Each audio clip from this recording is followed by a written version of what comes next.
Howdy, this is Jim Rutt, and this is The Jim Rutt Show.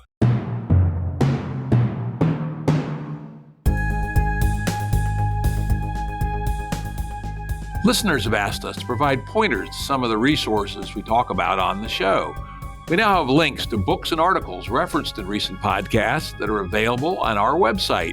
We also offer full transcripts. Go to jimruttshow.com. That's jimruttshow.com. Today's guest is Sam Sammane.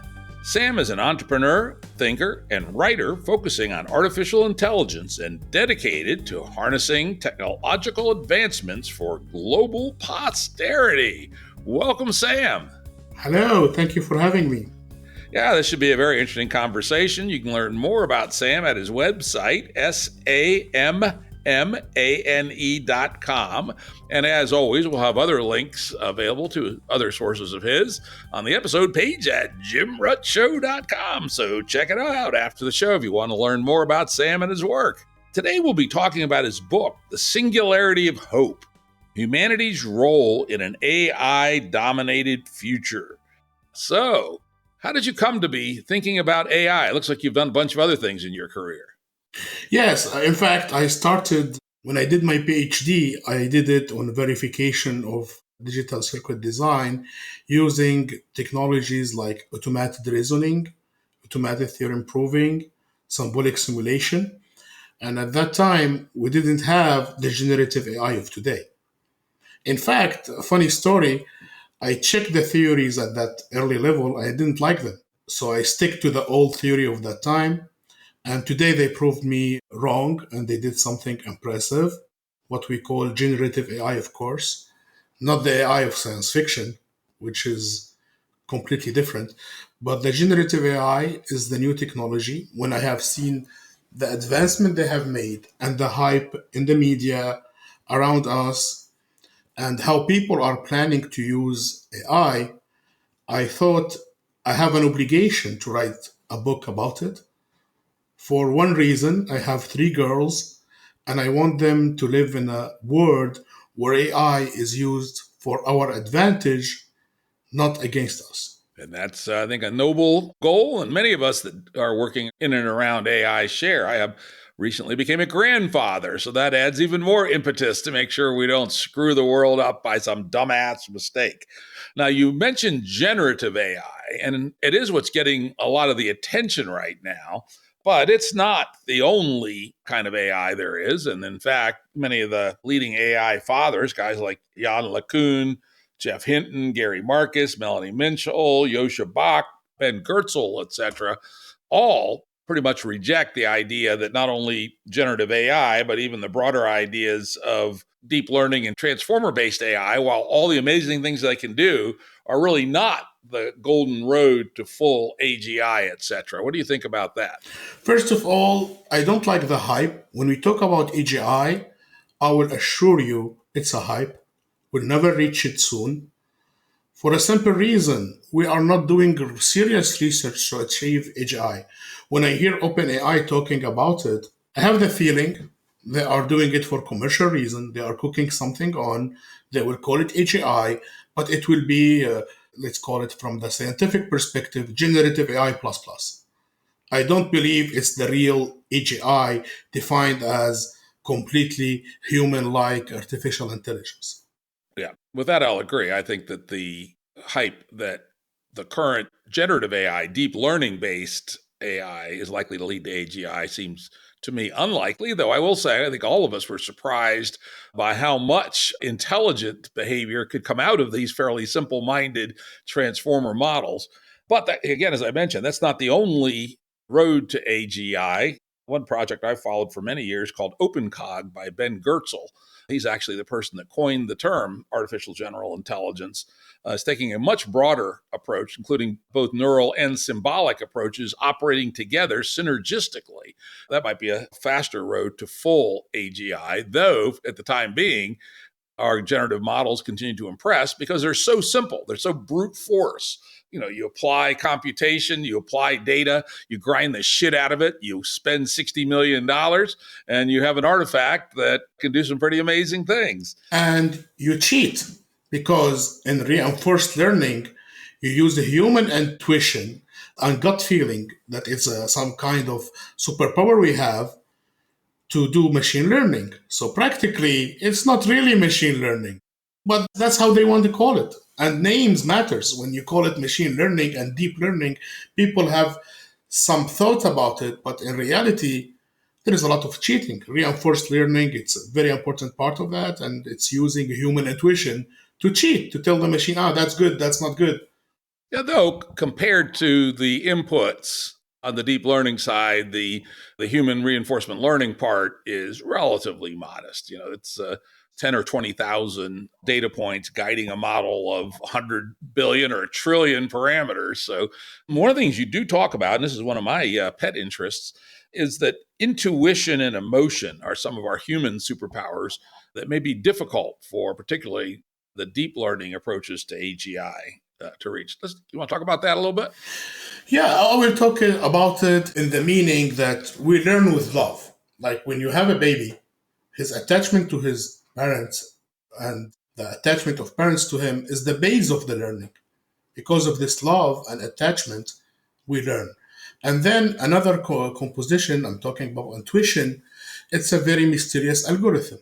We don't know how it works for real. There is some tentative to do some, let's call it heuristic or approaches to mimic it, but not really, not too much money spent on that. So I call it our superpower. I think it's still beyond the algorithmic, and it shows how human can learn from very small amount of data, and how sometimes I will use intuition with education, and that's what I call it in my book, educated guess. So educated guess, yet much more mysterious, because you navigate a huge amount of data and your gut feeling tell you this is what to do practically in a fraction of seconds, or what we call expert. So I think we are still superior to the machine at this level. That doesn't mean we don't need machine, because of course, in terms of pattern matching and accessing a huge data, that's an advantage. But in my book, I'm emphasizing how the real, let's call it super intelligence, it will be human augmented with this generative and basic AI. Yeah, and that's interesting you mentioned the heuristics because I've been saying for at least how many years now? 10 years, that something that most of the AI research is not doing is to attempt to see how we can do what humans do from small data sets. I've been calling this heuristic induction, which is to take from a relatively small data set combined with our whole lifetime of experience, our intuitive physics, all the things that our emotions, everything that makes us human, and create simple rules of thumb. That's why we're able to navigate in the world with almost instant decision making and often without even any conscious processing at all, is that we've cooked down a whole series, probably thousands of rules of thumb that we can apply, pattern match to a situation and say, let's apply this rule, probably some algorithm for choosing which heuristic to use at which time. And there's not much of that going on in AI research yet. No, I agree with you 100%. There is nothing serious about mimicking human capacities. And by the way, we had put some models for our brain. I don't know who put them, honestly. I didn't go deep enough. That assumed that our brain would work the same way the digital microprocessor works, which is not true. There are some people who suggested that our brain is practically a quantum computer approach. And if it's the case, then good luck by trying to implement human thoughts using traditional silicon digital computers. Because if really, and this is, I will cite my one of my heroes in physics, Roger Penrose, who wrote a book about it, about the possibility that our brain is a quantum computer. And if it's the case, good luck in mimicking the thoughts of a human using traditional algorithms, because it's not the same. But let's step back and I will tell you today what we have is still impressive. I'm not criticizing generative AI. I like it a lot. And I think it will be very good for humanity to augment their capacity using this generative AI, even if we don't need to mimic or redo by machines our capacity of intuition and gut feeling. I think we can combine both. And this is what I argue in my book. I will point out Penrose and his collaborator Hammeroff have, pushed this idea of possible quantum computing in the brain. I hang out a fair bit in the cognitive science, cognitive neuroscience spaces, and the vast preponderance of people in those spaces find that to be an unlikely hypothesis on the grounds that the brain is too wet and too hot for any process that we can think of that would allow quantum processes to be coherent. The other one that I've been pushing a little bit to refute Penrose and Hammeroff is the brain moves too slow. The brain operates at a click speed on the order of a millisecond. Nothing much happens, at least at the neuron level, in less than a millisecond. While if something is happening in the quantum range, it's going to be down there at the exosecond. It's going to be way teeny time frames. And it's really hard to contemplate a quantum process that could be coherent for as long as a millisecond, particularly in a hot and wet environment. But anyway, that's not really relevant to our main story. But whenever I hear anybody mention Penrose, I always have to say, all right, Penrose is a mighty smart dude, but the preponderance of the experts disagree. And there's some, pretty good reasons to think that that's probably not really what's going on. So let's start a little bit and talk about this kind of distinction between what humans are good at and what AIs are good at, and how we may be able to make more or do better as humans by using the two together. Exactly. And here, I'm not trying to talk AI in general. I like the idea that you distinguished. I'm talking generative AI. Because if we talk AI in general, it's a bigger scope. But today, the impressive tool that we have in hand is the generative AI. And in my book, I argue about what we call human AI augmentation. And essentially, it's somehow, and this is double word, it's an intuitive way to use generative AI. And maybe we are all starting doing Haya or human AI augmentation without knowing, because I think it's the intuitive way of doing it. And that's always starts by human intuition or initiation or an idea that you want to do. So in this case, the start comes from human, which is essential. Let's take the example of a researcher who is trying to find information about a topic. So the topic is picked by the researcher, not the machine, of course. And then we will use AI capacity to suggest places where to go in this research, several plans, for example. And here I'm trying to be shallow so everyone can understand. But of course, we can go deeper in more precise example later on. And the idea here, then researcher will pick, and here he will use the educated guess, but the love as well. Like, I like this idea, let's explore it more. And then he explore it more with AI, and again, he will pick and pick and pick. It's a loop, okay? And during this loop, finally, we will have an outcome that we used to do it in our own way without AI. It take us months, but with this approach, we can reduce the month to days, 3-4 days, and you have a research output, if we go back to this researcher, that is much faster, much better than not using generative AI. And by the way, this you can apply. I put in my book more complex examples when we can use it in education, when we can use it in art. So Haya for me is using the current generative AI and combining it with our educated guess and intuition. Yes, I've been doing a fair bit of work in exactly that domain. I started a company last year called Fluent Muse, and our first product is ScriptHelper, which is human augmented writing of movie screenplays. How about that? Wow. And you are absolutely right. It's designed so it can write a total movie screenplay from scratch, including all the dialogue and everything. You can even just say, create a movie, use your own guess on, just make something up and it will. But they suck. The ones that are totally AI driven are no good at all. But if you make it in a loop, and this is what I'm arguing, if you make it one shot, I agree with you 100%. This is why we need the loop, because it's a tag. Yeah, that's my point, is what we ended up creating is something with 40 different processes with humans at every stage in the process. And the humans can choose to do either more or less at each stage, but they often have to make a decision. Is this good? Is this bad?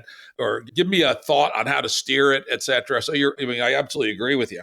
But let's step back a little bit further and look some at what people should be expecting at what the world of work is going to look like. You put together kind of interesting series of scenarios on Sarah Romdell. I thought that was kind of cute.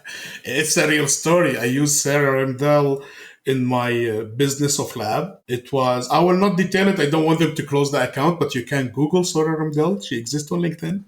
And the name Sarah is the name that we choose randomly, but Romdell is the name of the computer. It was Dell, the brand, and it had a Rom next to it, so we said Romdell. So this is the mystery of the name.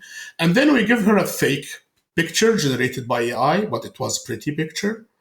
We provided a small script that was connected at that time to LinkedIn to prospect people, but also answer and identify interested people and send them to us. So it was somehow not fully automatic, but still automatic. And the magic of that bot or LinkedIn automatic profile at every time of LinkedIn, because now I think a lot of people are doing it anyway, it was generating a lot of leads, a lot of things. And in the approach we used, there was human supervision, so it didn't look dumb. And I wrote in the book, some people also called us on the phone and they wanted to meet Sarah very badly. We didn't know what to do. And then one of the staff, okay, I'm Sarah, what do you want? And he wanted to date her. That was the reason. So he fell in love with a very insistent robot. That's what happened. So for me, it was a digital robot. That means it does not exist physically, but we created for Sarah Rondell or the fake trait of social media that people like. And I think now we have even people proposing virtual influencer using Instagram and social media, and everything is created digitally. But our experience on Sarah Rondell show us how society will change because lead generation and cold calls honestly suck. It's a machine-like job.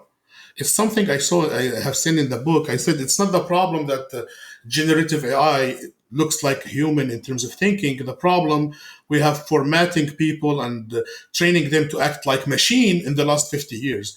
So I think these jobs of machine-like will disappear. First, because nobody like to do them anyway. And secondly, the machine will do them much better. Yeah, another one that everyday experience convinces me of this is customer service is another one that ought to be laid out to generative AI. In the last couple of months, I've had 3 or 4 really bad customer service experiences with companies that used to be good. And they keep getting stupider and stupider people and give them more and more rigid scripts to follow. I'm absolutely convinced that say Opus 3 top of the line language model fine-tuned on their stuff with a rag wrapped around it would do a far, far better job than the lame-ass people that they hire. I agree with you to the point that my company, Theosim, first product is a customer service product.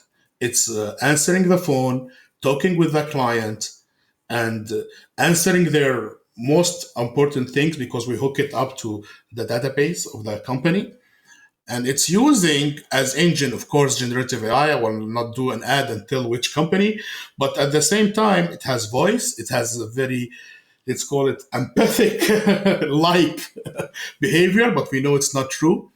And the idea, it will not replace a human, but it take a lot of charge. So in this case, and of course, everybody tried it. The board person, unfortunately, that we trained him as a machine will disappear, but his supervisor will not because this machine will have limited capacity and intelligence, let's say. But I agree with you. It's one of the first applications that will change the world. Now, of course, a lot of people will lose their jobs. There's lots and lots of people around the world who make their living doing customer service in particular. That's a gigantic business on a worldwide basis. And another one that's coming, slower than we thought, but coming nonetheless, is the fully autonomous vehicle. In the United States, I looked up the data. Truck driver is the number one occupation in 48 out of 50 states. Oh my God, yes. 2 million people make their living driving with a commercial driver's license. And we're already finding that self-driving vehicles are actually getting more penetration in the heavy truck city to city where the routes are simple down the interstate than they are trying to solve all the problems of driving to the grocery store and dealing with drunks on the sidewalk and stuff. So customer service, huge group of people working, commercial drivers, really huge group of people working. How do we think about this as with respect to its impact on society? This is a big problem. And the problem, again, is that we created in the past jobs when we use people like machine. And now suddenly that the machine can do the job. In terms of robotism, I will be honest, and I think it will take 5 to 10 years at least before we see fully autonomous truck and automation, but it will happen.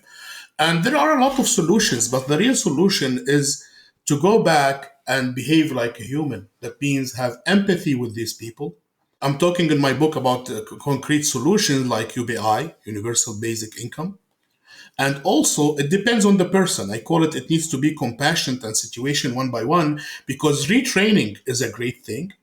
Because look at it from this perspective. Retraining is different in the age of AI than retraining in the past, because practically you will train the people to use robots. You will train the people to use AI. So finally, if even if his initial education was not giving him the possibility of having complex jobs, with the arrival of robots and machine, his job will be different. But it demands that we take care of that as soon as possible. One thing that I'm talking about in the book, we don't want the problem to happen and then, we need to do it. Now we need to think and plan the society for the upcoming singularity, where things will change radically, where suddenly we'll need very little amount of work to do what we already doing to sustain humanity. You are talking about 2 million jobs in the truck industry. Maybe we'll need, of course, we'll still need a human. It will not be fully automatic 100%, but instead of 2 million, we'll have maybe 200,000 needs. So all this gap, you need to retrain the people if they are in the age of retraining, and give them universal basic income or universal compassionate income. I will call it this, but of course the amount need to be studied, because it's dumb to give everyone the same amount. Some people are richer than others. Some people can retrain. Others are not. But it's a deep change in the society. And I talk in my book about wealth paradox, because with the arrival of robots and AI, some people can get a lot of money with very or little human power. You can see very soon a company that generates billion with 3 or 4 employees. So this wealth paradox need to be treated.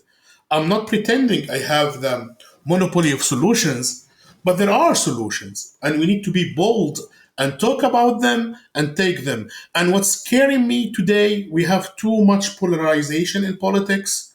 If you propose a solution, the other side will refuse it just because it does not come from them.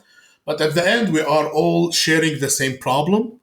And it's not a new problem, because with technology, you have changes in job and society. But the new thing that suddenly it will be massive and quick, that's we are not used to it. No, we never saw. I think, but I will give it the time. I will not be also exaggerating, and I will tell you it will happen in 5 years. Not true. But 15 years, yes. Most of the jobs that we call today blue collar jobs may disappear for robots and AI and combination of both.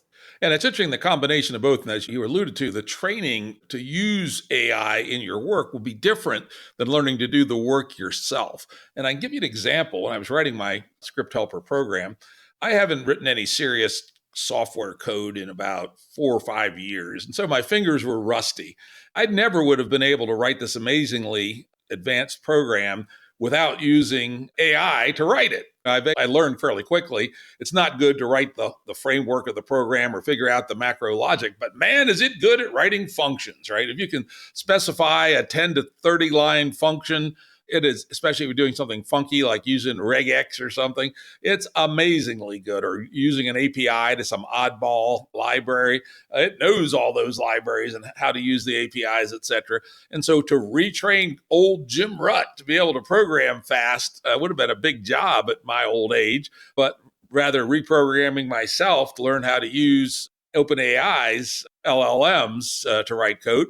I mean, it took me a week at most to figure out how to do that. So that's a very interesting point that you raised, that it may be easier to retrain people to be partners with AIs than it would be to train them to be experts at the domain itself. I think that's a very interesting point.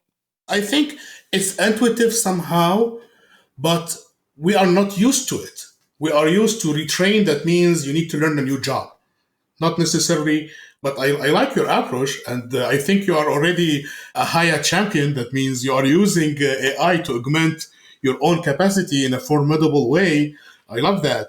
And it's how I think it should be for all level and all jobs. And we need to take care of it as soon as possible. This is why I wrote the book now, because I think the problems will come. It's inevitable. Progress is inevitable, unfortunately. If someone will try to protect other country or other company, will not respect that anyway. So progress is inevitable, and we need to take care of that as soon as possible. Yes, you made another very interesting point, which is that as this wave progresses, at some point we'll see the emergence of a digital proletariat, and will make the whole idea of Marxism obsolete. I never heard anybody say that idea before. That's a pretty clever idea. Why don't you unpack that a little bit for us? Yeah, the digital proletariat is just a term, but for me, the capitalism and innovation work together very well in the last 50 years. That means to do innovation, you need capital, you need venture capital, you need capital that's ready to lose money, and that comes from the rich and comes from capitalistic people. So this partenariat, I don't think it was a plan. I'm not trying to call it an evil plan, but somehow, suddenly, in the context of, let's call it labor against capital, suddenly the capital can create digital labor that will replace our labor as a human. And then the power is shifted suddenly. And I call it the rise of digital proletariat, borrowing a little bit from Karl Marx's idea of revolution. Only that this time revolution will be in the side of capitalistic people, because this digital proletariat will favor capitalism and forever. Things will be irreversible with arrival. Of course, I'm not talking about today, but 15 years from now, robots will be everywhere, digital bot everywhere, or digital robot, whatever we can call them. And suddenly the human labor value will not disappear, but it will take a stand behind. And it's time to rethink things radically and differently in a different perspective. And here I'm talking about being a human, using empathy, love to each other, rather than the traditional Marxism that unfortunately lost forever for them, of course. And now we need to take another approach, which is empathetical approach, compassionate approach to take care of each other. And also I am against being rigid, like the ideas of everything need to balance in terms of the economy. It needs to balance for human advantage, for human nature, which is empathy and love and compassion between each other. I love that thought, but I will say the things you actually suggested did not go far enough. I think, you were talking about UBI and quantitative easing and dynamic management of the money supply, et cetera. But I'd suggest that's not going to be enough, because as you point out, AI is going to produce massively crazed winners with small amounts of people and assets employed. And perhaps the whole notion of individual ownership of investable capital might be a bad one. Maybe we need to reform that and come up with some fractal organization where communities have some investable capital, larger aggregations have investable capital, guilds have investable capital. And then one of my favorites I came up with fairly recently is perhaps instead of money being invested by money managers who are caught in an arms race around rate of return, maybe investments should only be done by a priesthood. And this is a priesthood, like a Catholic priest or an imam in Islam. They undergo a lot of training. They learn a lot about ethics. They learn a lot about the history of ideas, et cetera. And imagine having a priesthood for investing. And further, like the Catholics, they have to take a vow of poverty and celibacy so that they are acting on the benefit of the human race rather than in a arms race around maximizing rate of return, irrespective of human well being. Because the point you made, I think, is the fundamental one. The purpose of the economy is not money on money return, even though that's how it works today. The real purpose of the economy is to increase human well being. And this sea change in the means of production and the creation of a digital proletariat and highly leveraged returns on investments potential may be just the time that we should get out of this rat race of the system we currently have. I agree with you. In fact, when I started writing my book, most of it was about the new ideas for the economy. And here I made a decision that this book will not talk in details about it because, first of all, I'm not an economist and it needs much more further, let's call it investigation to be ready.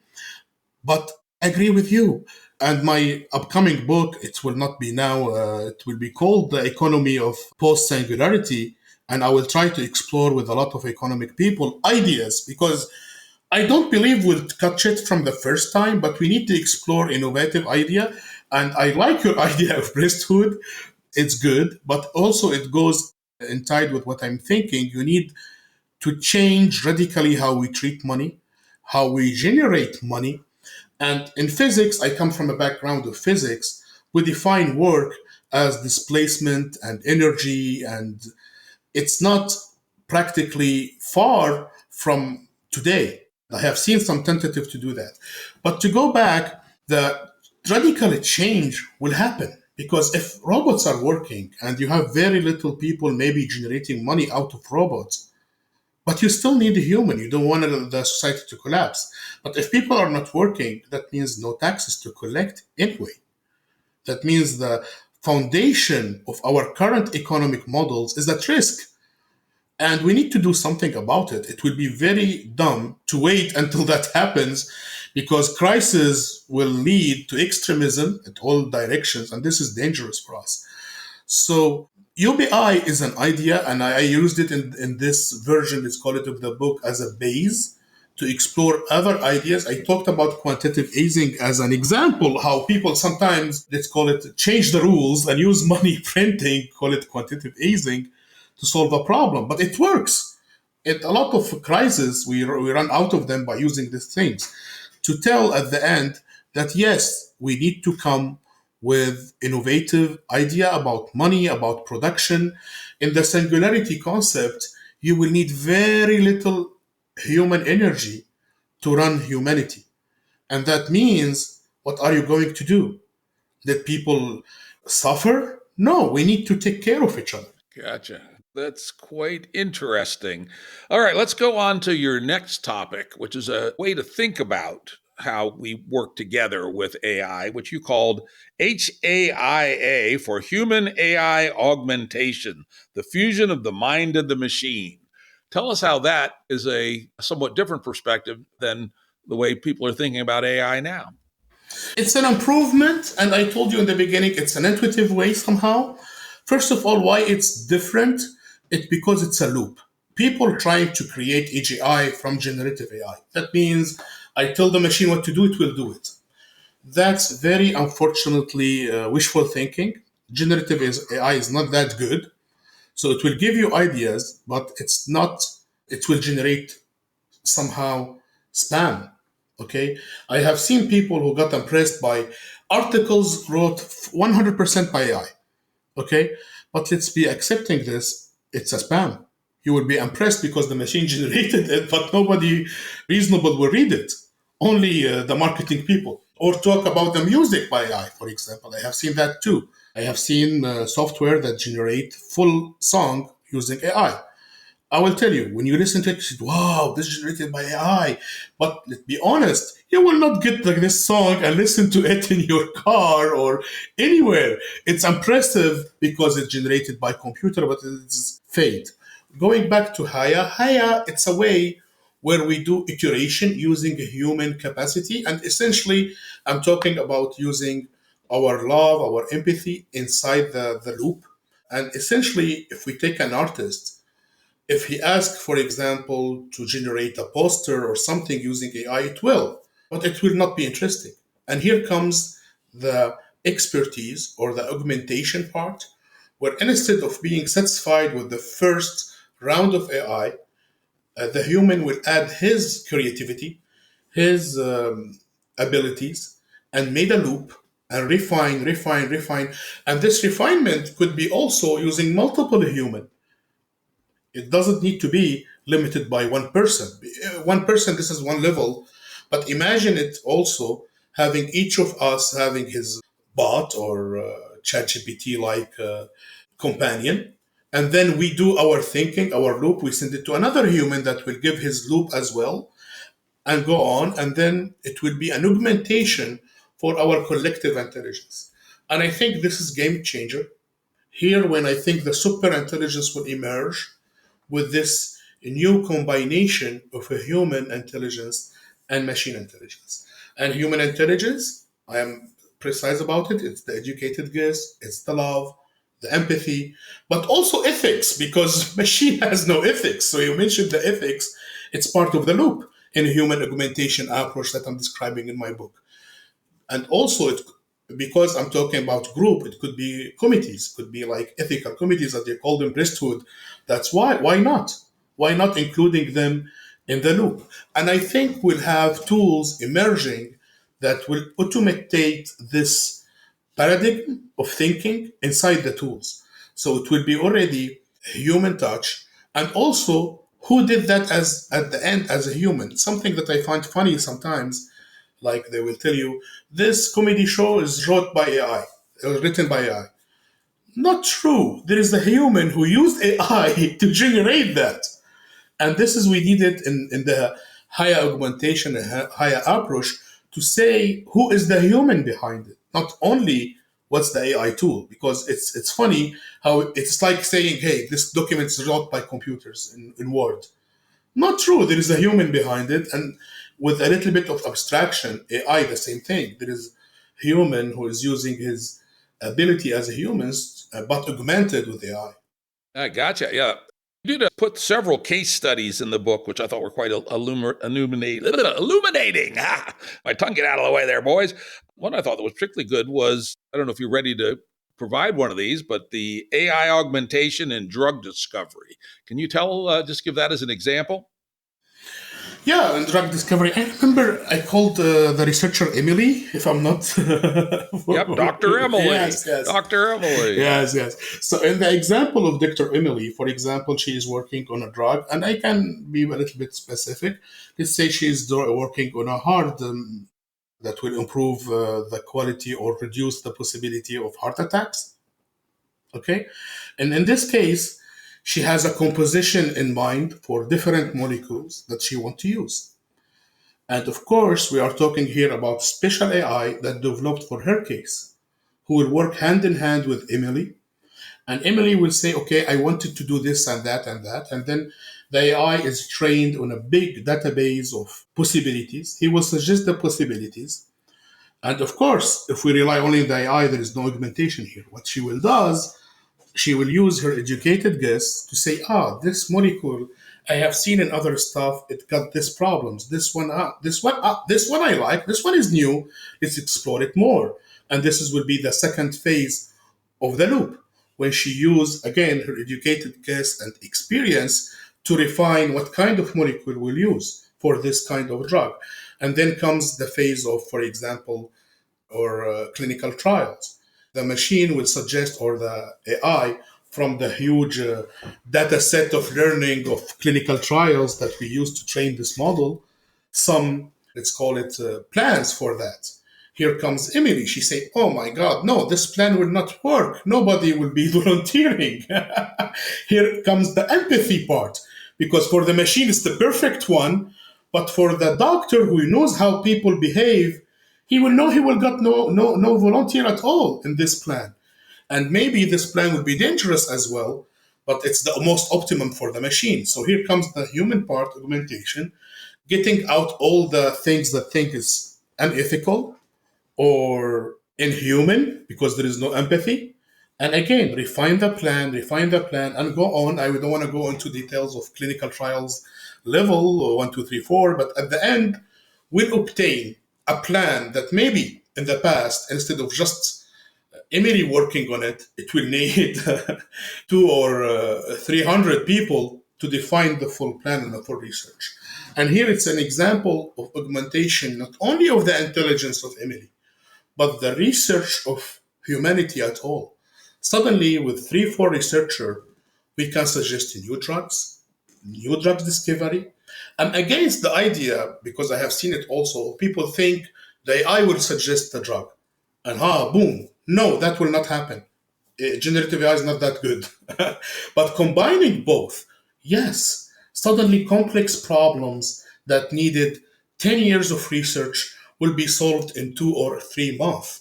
And this is the singularity. This is the singularity of hope, where a human will become super intelligent and lead humanity to another level in discovery and improvement, not the machine will outsmart us. Another area that you talk about in some detail in this section of the book, and interestingly, I think it's very important, as we talked about earlier, kind of a new kind of education, a new kinds of retraining, and how HAIA systems might well be able to produce a major uplift in education. I believe in that very strongly. I think education is still done, unfortunately, in the 19th century way. I have suffered from that myself when I was young. Like some teachers will tell you, what if you don't have a calculator? What are you going to do? Okay. Or what if you don't have access to computer? What are you going to do? And I will not shock anyone if I tell you, hey, if we don't have access to technology, we cannot make survive 8 billion people on this earth. We need the technology, and I will not think if I don't have it, what I will do. No, I need to train my kids from early day to use the technology. And the technology uses with higher augmentation is to treat kids as a human again. I don't want them to be formatted in the 19th century dogma where they used to be another machine in the manufacturing facility. No, I want them to learn at 2 levels. So the higher in education is a little bit more complex. We will have 2 levels. The higher for teachers and higher for learners or kids. Of course, you can apply it to higher level, but I'm insisting on kids because I think we need to start very early in using AI to have the super intelligent generation, let's call it, because they were born with AI, okay? Not like us, we are discovering it at late stages somehow. For them, they are born with it. So let's start with the teacher. So the teacher will have a system that will help him draft his courses, a system of AI, especially for teachers. But the AI will not teach the kid because it has no empathy. So the teacher, when he drafts his lessons, will use the same loop that we discussed with Emily, but this time to draft the courses, the way to explain to kids. And this time, he will insist with his empathy and experience how to draft the lessons so everybody will understand it easily. And we need to develop not knowledge anymore. We need to develop the educated guess, the critical thinking of our kids from very early stage. That doesn't mean they don't need knowledge. They need knowledge, but they don't need to memorize things when we have AI and generative AI anymore. They don't need to write by hand, honestly, long pages when they can type or even dictate. They need the basic. I'm not against, of course, teaching them legacy things because they will need it as a basic for their education to build their educated guess. But then the kid himself will use a special kind of AI system in doing his education. A system where the kid love of what he is learning will be the engine for his learning. So we know that we cannot have the same thing for all of us. Some people are more intelligent in other in stuff than others. Some people are linguistic, others are mathematical, and using AI, we can identify that quickly. So the two systems, one for the teacher and one for the kids, it will be practically a system where the kids learn the things that they love. So they will be excelling in it. It's a new kind of education. It's time to use the technology full power to get the new super intelligent human. Indeed. And I find myself using the generative AIs, the chat bots, for lifetime learning all the time in a way that that's analogous to what you described. Let me tell you one domain. For whatever reason, I don't know how I fell into this. I deal with a bunch of philosophers, right? Formal philosophers, Hegelians, process philosophers, even more out there things. I'm no philosopher. My brain does not work philosophically for some reason, but I want to be able to engage in conversations with these people about things that I am interested in.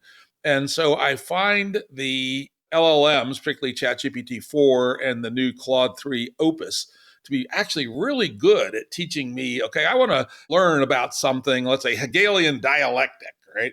Well, to your point, you can tune it really easily to have it give you different levels of explanation. For instance, I might start off with, please explain Hegelian dialectic as you would explain it to a reasonably intelligent 13-year-old. Right. And it will give you 2 paragraphs, small words, real simple. Then, okay, I got that. Now, please tell it again, this time at the level of a freshman at a good university. And you'll get 5 or 6 paragraphs, longer words, more detail. And then you could say, all right, dig into paragraph 4 and explain it to me as you would to a recently graduated college philosophy major. And then it'll give you some more. Then you can say, do it again as if it were a lecture given by a world famous philosopher. And amazingly, those little cues actually work with even today's generative AI. And we know today's generative AI is very, very early. And I find myself doing those kinds of things all the time in areas where I may have relatively little knowledge, but you can come up to speed at as deeply as you want within an hour. It's really remarkable. It scares me to think what it would have been like to have been a reasonably smart 13-year-old with access to one of these large language models. And then, oh, by the way, Google Scholar to look things up. Agreed. And imagine the teacher will teach the kids what you have just said instead of going into the past methods. So instead of teacher who's residing in the past, his courses is oriented on how to use technology to learn yourself. So this combination will create the super intelligent generation. And I will tell you, it's inevitable and it's coming. It's probably already happening, right? Exactly. You know that smart 13-year-old has got up to his elbows in Opus 3 and is learning. Maybe it's learning physics. I know a fair bit of physics, so I don't really need to have it give me the baby version. But just as an experiment, I did the similar kind of thing on particle physics, and again, it was very, very, very good. What's dangerous, I think, and here I will mention it, is not that. If that happened, great. What would happen, honestly, and this is why I wrote it in my book, is people will try to consider using AI in education as cheating, and that's dangerous. Hey guys, everybody is using it already. They tell in reality or not, everybody is using it. Considering it as a cheating in assignment is a way of avoiding technology, and it's dangerous. No, I think the type of assignment need to change. The requested knowledge from people need to change. Not telling them don't use ChatGPT because it's cheating. That's dangerous. No, use it. But instead of asking people to write basic stuff now, ask them to use their critical thinking, their knowledge to do complex and more elaborate things. Yep. And I think it's going to put a bit of a burden for a while on the teachers to get them to be able to explain these kind of meta methodologies where, truthfully, a smart high school senior can do a hell of a lot more in terms of writing than they could before these things came around. And, they'll have to get their heads deeply into the content that they're creating. And, I think it'll be better for the kids. But as you say, it would be the worst possible reaction to just say, no, that's cheating. That would be very bad. But I think in some places that's actually happening. And what's also worrying me, it's happening at the university level, where people need to be much more open. If it's happened at the high school and let's call it elementary school, I maybe think yes, because teachers are not ready and they don't know how to behave with it. But in universities, when you have professors who used to do research are telling their students, don't use it, it's cheating, for me, it's alarming. It's alarming. No, they need to update quickly. They are professors. I can give you a good data point. I was actually up at my alma mater, MIT, last week, and I'm on one of the governance boards there that evaluates academic departments on what they're doing. And one of the questions we asked is, how are you dealing with generative AI in the classroom? And they said, oh, we're totally over worrying about it. In fact, we're now teaching people how to use it as a tool. And so, at least at one university, they've already gotten past the worrying about it as cheating and are now considering it as a tool. I have to say, though, that it does require more work for a while on teachers' part. When I first got access to ChatGPT, this was just ChatGPT 3.5, I quickly found out it would do computer programming for you. And so I had it replicate the first 3 or 4 assignments in the first programming course I took. In fact, the only programming course I ever took. And it sure enough knocked the answers out totally easily. So it means that if you're going to do that, you better have a lot more interesting and difficult problems, which is kind of interesting. But also, it's what we need. It's time we stop teaching our student to become machine. It's time to act as a human and tell them, hey, we need to solve complex problems. Not let's redo this problem again to see, now you know it. Okay, great. No, give them challenging things. Let's the education change and be let's call it worthy of the singularity era. Yeah, I agree. I think we're on the same page there. Now, one thing you didn't talk about, which is one of my pet hobby horses, as regular listeners to the Jim Rutt Show know, is I believe, and somebody out there should go make $1 trillion. This is the next $1 trillion opportunity, people. If I wasn't so old, so lazy, and so rich, I might go do it, but I'm not going to. So I'm just giving this one away to the world. And that is, we can use the large language models, semantic vector databases, other related technologies to build personal info agents for ourselves, where we never deal with something like Facebook or Twitter or the New York Times. Rather, our info agents deal with them for us, and they learn on what we like, and they network with people that we know, and they collectively upregulate our ability to cut through the sea of shit that our infosphere has become. What do you think about that? Do you think that the large language models and closely related technologies have the capacity, with some work, obviously, quite a lot of work and such, to become trusted info agents for us? I think the technology has the capacity, and I think I like your idea. It should happen, but also I'm worried about algorithmic bias and training data set. And unfortunately, in our world today, it happens. If you take your large language model and throw it on the internet, by default, it will be biased because the content are biased. Like most of the content you have, it's really our humanity and human heritage, which is fine, but it's biased. It's not like 100% independent. So the idea I like, and I agree with you 100%, but I don't think we have the large language model ready to do it yet. But it will happen. I think it will happen. We'll get better. I'm very optimistic about it. And I like this idea of personal information agent. Anyway, it's the robot and the agent future. It will be customized easily. We are still in the infancy of large language models. And I think with time, not very far time, maybe in 3-4 years, you will have that capacity to program your own large language model without programming it, like by seeing what you want. I think this will happen. It's getting already scary better, I think, getting large language model trained. Yeah, doing fine tuning is now trivial on OpenAI's platform. You can use their assistant architecture. That's basically kind of building a RAG, a retrieval augmented generation wrapper around it. And it's also very easy now to do fine tuning of an existing model. And those two things go a long way to personalizing and getting rid of some of the biases, or you can substantially get rid of biases. Yes, and the upcoming platform is not only chatbot, it will be agent platform. That means it will do what you are suggesting. That not only you will be able to fine tune the model, but also to tell the model how to fetch information, where to look for it in terms of something like combining Zapier and ChatGPT right now, but much more elaborate and stronger. And it's happening. But still, I think the algorithmic bias is here, unfortunately, and it will take us a while to get better models that doesn't have this shortage. And of course, to some degree, we want humans still in the loop. This thing got through the agent. Is this good or bad? So you train the agent in some sense by human interaction. And then one of the things that I see would be particularly useful is for me to build a network of my friends and associates whose info agents talk to each other so that we can together learn the best way to approach the infosphere. In fact, in Theosim, we are building a tool called Simprise, and we are building what you're exactly saying. It's a collaboration tool. It's a hire tool. When you have employee and symployee, and practically symployee is the agent that you train yourself on what you want. And combining them, it's amazing.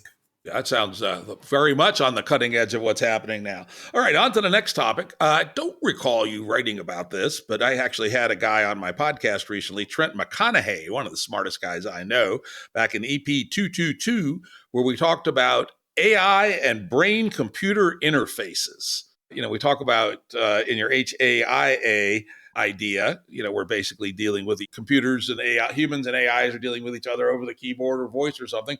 What happens, if anything, qualitatively different when we go to a brain-computer interface? I didn't talk about it in my book, but I had the chance to talk about it in my YouTube channel.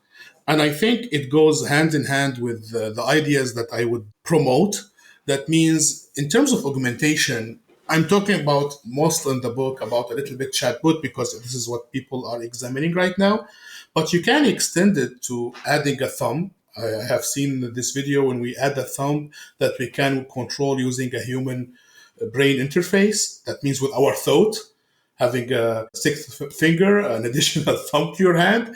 And this is an augmentation for your sensors, your feeling, okay? And then it means automatically an augmentation for human intelligence because our human intelligence is based a lot of sensory and what we can do, what we can imagine using our sensors, our capacity of emotions and feelings. This is, I think, our capacity. So amplifying what we can do using a human computer interface, putting us in the loop with the chatbot and everything, it goes hand in hand with the augmentation of our intelligence and achieving super intelligent human.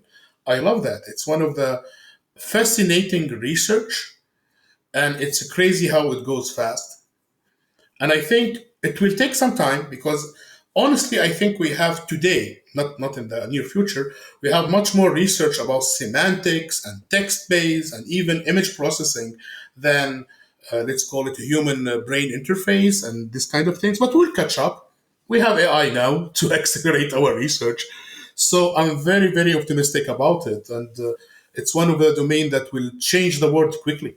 Yeah, and Trent talked about two classes. One are the invasive ones like Neuralink, where they actually stick wires in your brain and stuff. And probably those of us who are physically healthy aren't going to go for that too easily or too early. But he also talked about non-invasive ones using EEG and eye reading and some other interesting things. So there's quite a number of ways that we can get started with brain-computer interfaces that aren't quite so scary. And they may, as you point out, accelerate our learning and get us to the stronger forms of BCI faster than we might have thought. Exactly. And the non-invasive one, I think, would go very fast. Because the invasive one, I like it, but only, as you said, if there is someone who need it badly, okay? But in case you don't need it badly and you want to just increase your or augment your physical abilities, this is where non-invasive is important and it will accelerate fast. And it's fascinating how these things worked quicker than we thought. Like the idea of controlling machine by thought is not new, but it's how impressive how we got there quicker than expected. Indeed, indeed. All right, talking about quicker than expected. Later in the book, because again, so far you've been focusing mostly on generative AI, basically feed forward networks with transformers, et cetera. Pretty simple technology, actually. But at some point, either they'll figure out how to approach AGI with that technology. I doubt it, but they might. Some very smart people think that they can, or people working on hybrid architectures and other architectures will start approaching artificial general intelligence. First, tell us what you think artificial intelligence is and what you think the road towards it might be, and maybe even how long it will take, and what will happen as we approach the singularity. Okay, that's a lot of questions, but let me start with super intelligence. Okay, so there are a lot of levels of AI. The current one, and I want to be here closer to people, I don't want to be very complex, but the current one using transformers and text based, I call it in my book giant spell checker. It's the same technology, but improved a lot. And this technology is very impressive, but for me, it's very far from intelligence as we define it, as we understand intuitively. And it's casting an illusion of intelligence. And I agree with you. I don't think we'll achieve AGI using this technology. I think hybrid is the way. There is a way, but I don't see, maybe I'm mistaken, enough research and investment in that domain. It's not zero. There are people who are trying, as you said, the hybrid approach, and it could happen. But let me give you a timeline. I don't think it will happen in the upcoming 20 years. No. And I don't think we need necessarily to do it. Now, there are the higher level of intelligence, what we call also super intelligence. That means an intelligence beyond our current capacity of understanding things. Of course, if it's beyond our capacity by definition, I cannot imagine it, you cannot imagine it. But I think super intelligence, and for me, it's the singularity of hope, will be achieved by combining human and the current generative AI or hybrid, if you want, AI approaches.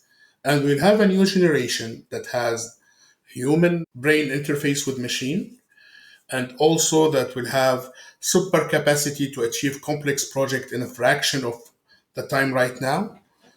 And this, when we achieve the singularity, that means in singularity of hope, not the singularity in the meaning that the machine are super intelligent and they are doing things beyond our capacity. I think just the new generation be very super intelligent and will do things that we never thought it could be happening. Okay, so this is what I think. Now there are the cosmic or godlike AI. I don't think we need to create that. I think it's dumb. It will be creating a new species. Could we be doing that soon? I don't think so.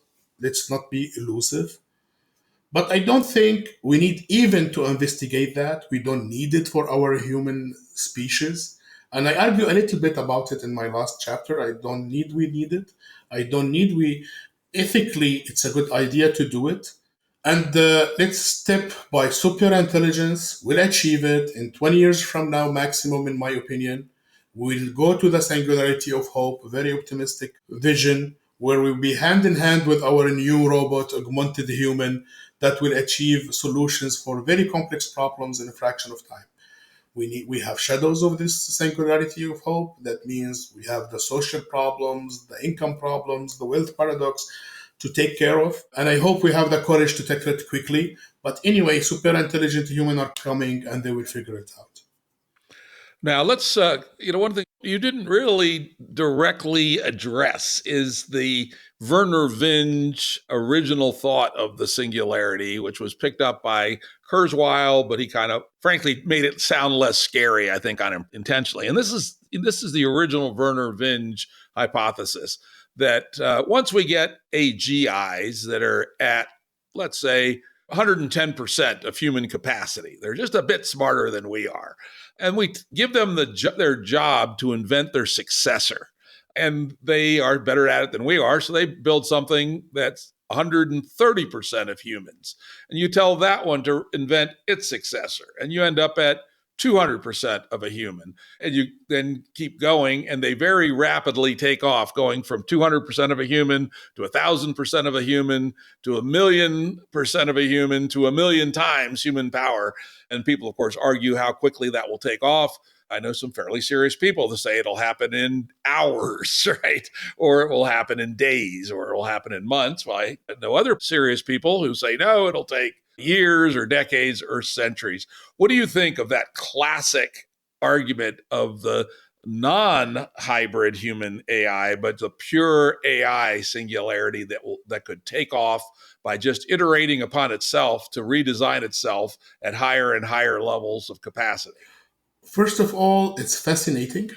I grew up with this idea, and at my early age, I thought it will happen. Okay, but more and more, I don't think it will happen soon. Not in 100 years. This is my pronostic. Because I think we still don't know a lot about how to replicate intelligence. I think we are overestimating our understanding of ourselves and intelligence. And until now, we don't have algorithm for love. We don't know how to replicate it. Not we don't have computer big enough to replicate it, we don't know how to write it. And this is one aspect of our intelligence. There is a lot of aspects. And I'm not here trying to tell you it's impossible. No, this vision was fascinating to me. And when I was very young, I thought that's what will happen. And I wanted this to happen because I was like a geek person who likes science fiction and it's fascinating.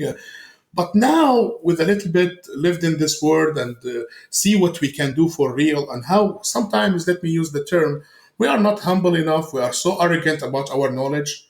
And sometimes we think we know everything, and it happens a lot in the history of humanity when we think we finished the science, we learned everything. So, my own perspective, I don't think this will happen soon, not in 100 years. And here, I'm optimistic if I tell you it will happen, maybe it will start happening in 200 years. But honestly, if we don't change radically how we look at our intelligence and the human ability and think about it in a different way, I don't think it will happen. We had a small discussion in the beginning about how human brain may be a quantum computers.